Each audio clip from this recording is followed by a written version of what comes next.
Welcome to our webcast coverage. Today we're attempting to launch Endersat Space Force ESFLink Plus from Launch Complex 19. ESFLink is Endersat Space Force's newest internet constellation aimed to provide low-space down-to-earth bi-connection, helping every company and government for security, marketplace, and more.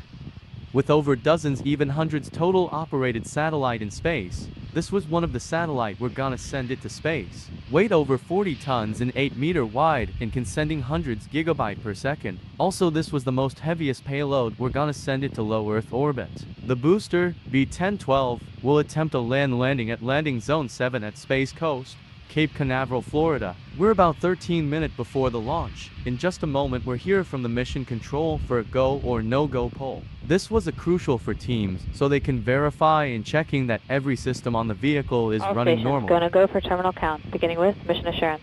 Mission assurance is go. DC. DC is go for terminal count. GC. GC is go. Sys1. Sys1 is go. Sys2. Sys2 is go. CC.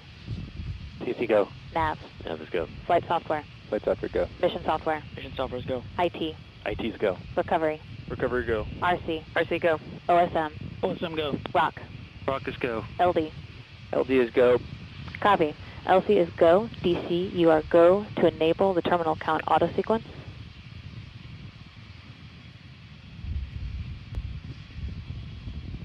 All stations, terminal count auto sequence is enabled. As you heard there, Teams has already completed go or no-go poll for today launch. The launch remained clear and go for launch. We're 11 minutes away from the launch. The next call-out is engine chill, where the engine are cooled with liquid propellant to prepare ignite the engine. The call-out and event will start 9 minutes and 10 seconds before liftoff. And after that, the propellant load will complete about 3 minutes before liftoff. We already filled the both stage with liquid oxygen and liquid methane about almost 35 minutes ago, and will end about 8 minutes from now. After that, about 1 minute before liftoff, the computer will take over the entire vehicle. About 40 seconds before liftoff, AgriX launch director Honey Nelson calling he ready for launch. If the launch director is not calling, the launch will remaining scrub. And here is the excitement. At T0 second, the vehicle will begin light up its 21 engine on the first stage and liftoff has begun. During ascent, the vehicle will tilted, or we call it gimballing the engine for gravity pitching. After 75 seconds or 1 minute and 15 seconds after liftoff, the vehicle will experience maximum aerodynamic pressure or the highest amount of stress on the vehicle during ascent. After 3 minutes away after liftoff, the first stage, or we call it the booster, will cut off all 21 engine on the first stage and begin separated both stage. The second stage will ignite the engine. Meanwhile, the first stage, or the booster, is making its way to landing zone 7 at Cape Canaveral. About a few minutes later, the fairing that cover the payload will jettison and exposing the payload. As we mentioned it before, today's payload gonna be ESFLink. After the jettison of the fairing, the booster will ignite 7 center engine for the boost back burn for targeted landing on landing zone 7 at Cape Canaveral. After a few minutes later, the booster will ignite the center engine once again for the landing burn, then shut down all but one center engine and deploying landing leg. And of course, this is still an objective test. After about 9 minutes into the launch, the second stage will cut off its engine and begin coasting before deploying the satellite. As we said it, this is still a test objective. We're expecting for the booster will came back for landing, but if it didn't make it that far, we're gonna take the data as much as we can and improve it on the next landing attempt. Also, this is the first block to variant of AgriX launch vehicle, a lot of improvement being added to the booster after the first flight of Hyper S and first successful soft splashdown of the booster in the Atlantic Ocean, including more pointed on the lower of the booster, upgraded engine, advanced shielding, taller strakes, and much more added on the hardware of the booster. However, on the second stage also growing taller to hold more propellant for carrying more mass payload to orbit. The engine also upgraded from AOXA 3 to AOXA R, same as the first stage, but bigger nozzle expansion. If you can see right after the AgriX, there's a launch tower that's still under construction.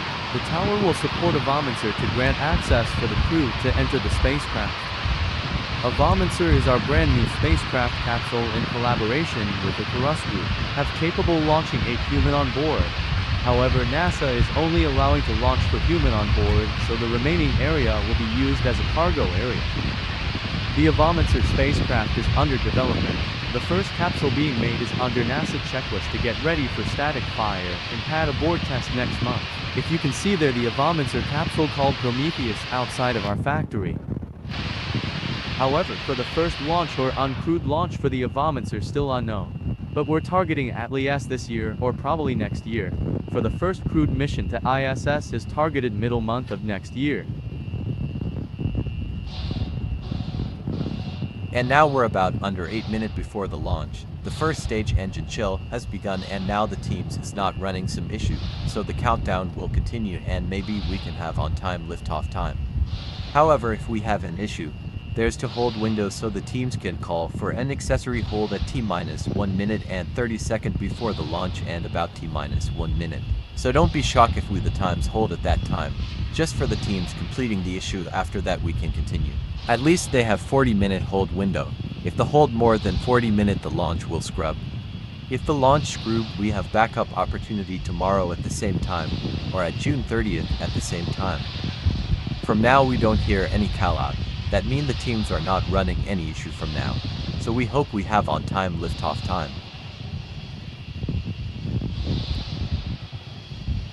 We're about 7 minutes from liftoff, as we hear from Augustine Williams that we're about 7 minutes before the launch and the teams is not running any issue now. If you can see there the AgriX is so tall there, but if you see on your screen it's pretty small there. However, it's the same size as legendary Saturn V rocket. The booster is 2 times more taller than GE Pardo 2. However, GE Pardo 2 is now retired because the anomaly issue for NASA DSX. The anomaly was caused due to ground system equipment that not working as we expected. The issue causing the vehicle to exploded on the second stage followed on the first stage, then on the ground system or strongback. If you can see there, the real-time footage of the explosion. However, we still investigate the anomaly meanwhile on AgriX. We're checking every system before the launch, also we're doing a rehearsal before the actual launch.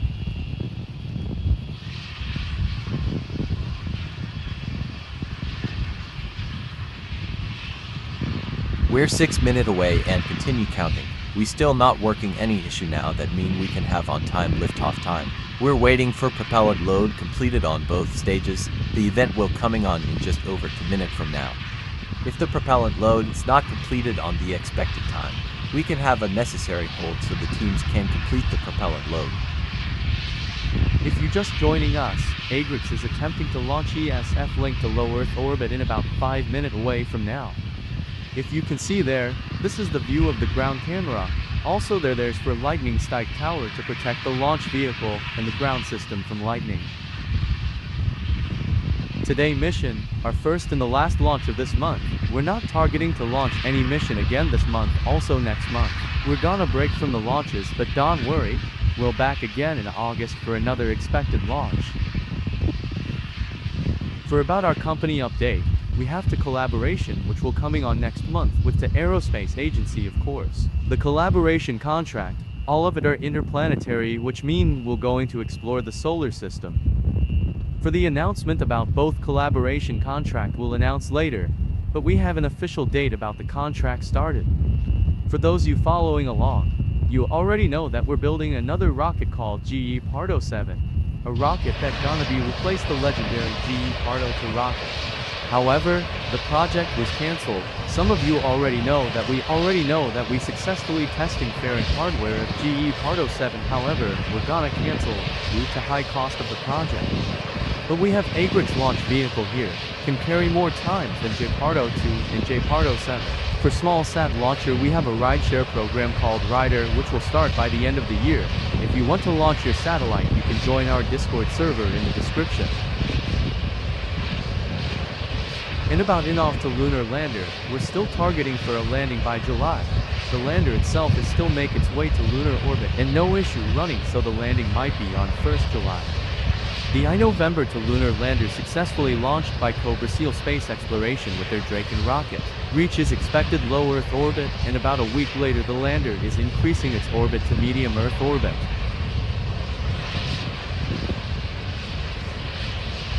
If you can see there, the clock on the bottom of your screen, that we're 3 minutes and 30 seconds away from the launch of ESFLink. We not hearing any issue from now, that mean we have on time liftoff now. We should hearing the propellant load on first stage will complete in just under 20 seconds from now. Following the second stage complete, its propellant load completed in just under 1 minute from now.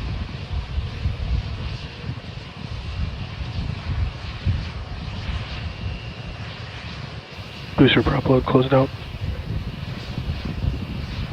If you can hear there, the propellant load of the first stage has completed. Next up is second stage propellant load completed in just under 30 seconds from now.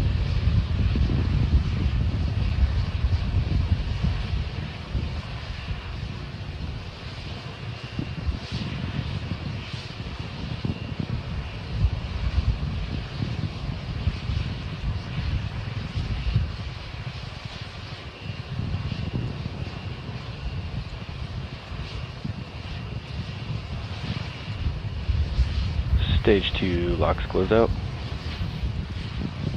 We can hear that loud and clear that both stages has completed its liquid propellant load. However, we're not working any issue now, that means no hold needed, and we have on time liftoff. 2 minutes before liftoff now, so let's sit back, relax, and enjoy the launch of AgriX carrying ESFLink to orbit.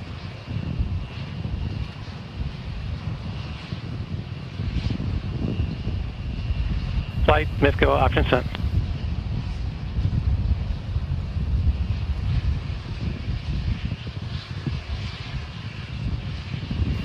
Confirmed, option received.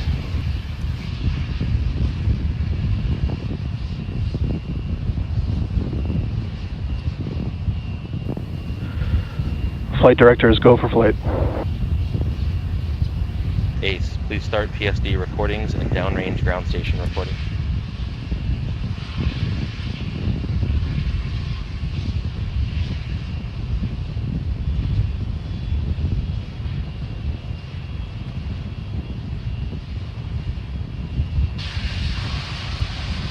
Stage lock tank coming to liftoff pressure. We'll see off for 2.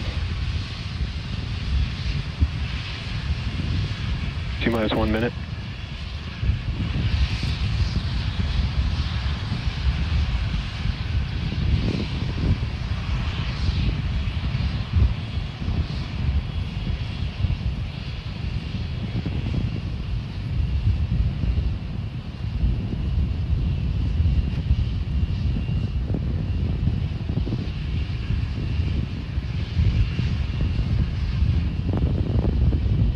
Stage Bravo, let's go for flight. T-minus 30.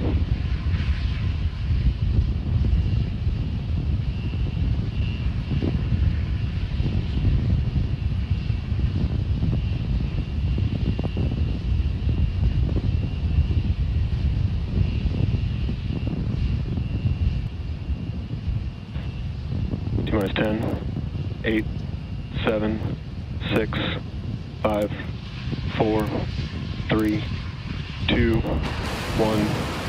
0. We have liftoff.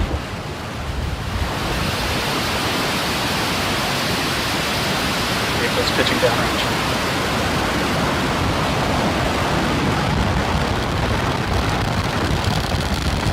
All teams triage alarms. Chamber pressures are nominal. Power and telemetry is nominal.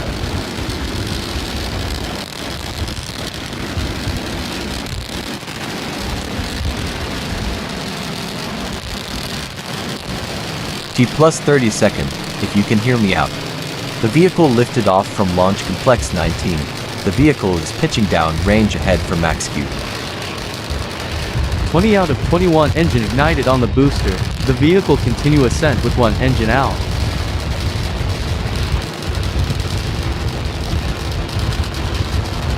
Vehicle is now throttling down ahead for max Q in just any moment from now. Max Q is the highest amount of stress on the vehicle during ascent, so the structure of the vehicle is tested. The vehicle is supersonic. Max Q.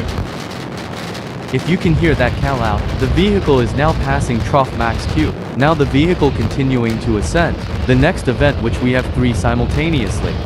Main engine cutoff. All engine on the first stage will shut down at the same time. Stage separation where the first and second stage will begin to separate it. And second engine light up, one where we start the second stage engine for the first time. Those events will start at the same time. After a minute later, the first stage will light up the 7th center engine for the boost back burn to targeted landing at landing zone 7. If you want to watch the landing footage, make sure to follow us on social media in the description. And MVAC engine chill started. T+ to minute away after the launch. We are 1 minute away for those events, so let's watch and listen. Traveling more than 1,000 meters per second.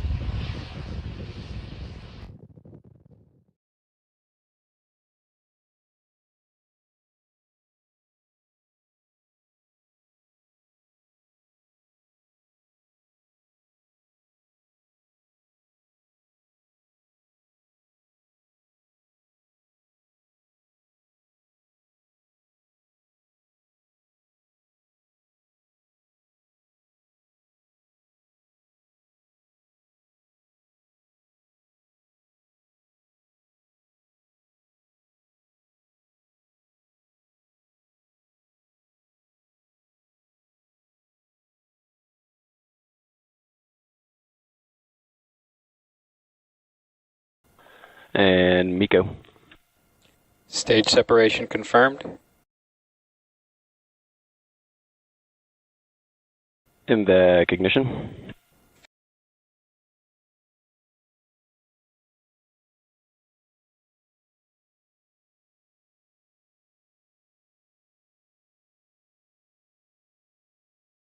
Both vehicle has successfully separated. The first stage will begin its journey back to launch pad where we started.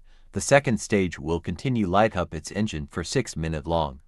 We'll see the fairing separation in just a moment. Fairing separation confirmed. Acquisition of signal, Bermuda. And there it is. The fairing was jettisoned successfully, exposing the ESF link by Endersat Space Force. The second stage will continue light up its engine for 5 minutes left. We'll pause our commentary until the second stage almost cut off its engine at 8 minutes away.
Stage 1 FTS is saved.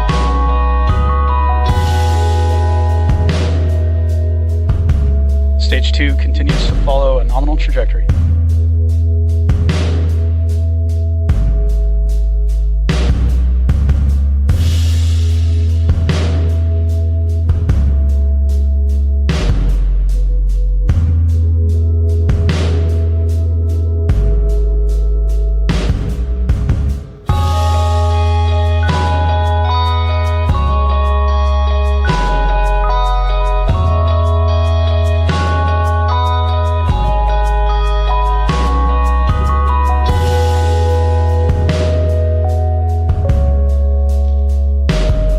Stage 1, entry transonic. Stage 2.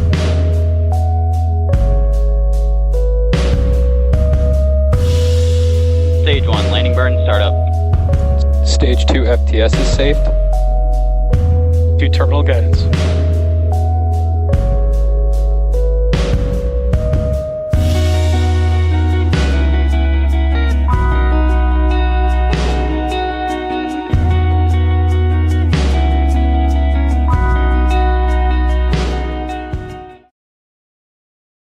So we're 7 minute and 39 second away after the launch. The second stage still ignite its engine for the 1 minute rest. We have a call-out that the first stage is on nominal trajectory, even with the call-out that the first stage performing a landing burn. But unfortunately we don't hear any call-out that the first stage landing confirmed. For more information about the first stage landing we'll share more on our social med. Don't worry, this is still an test objective and no one is in danger. However, we're now hearing from the mission control that the first stage is landed not too far away from the landing zone but offside. We're keeping eye for another call-out. And we have Seago. And as you heard there, loud and clear that the second stage engine cutoff was commanded. We'll ignite the engine once again to enter a full orbit. However, due to low network from the second stage, we'll not live a coast phase deployment. For a deployment confirmation, follow our social media link in the description. For no more event coming on, we'll end our webcast here. Thank you to Federal Aviation Administration to allowing us launching this mission, also to Range and Hold Diamond Aerospace teams for completing our first ever landing attempt of AgriX. Thank you for watching, and see you soon on another launch webcast.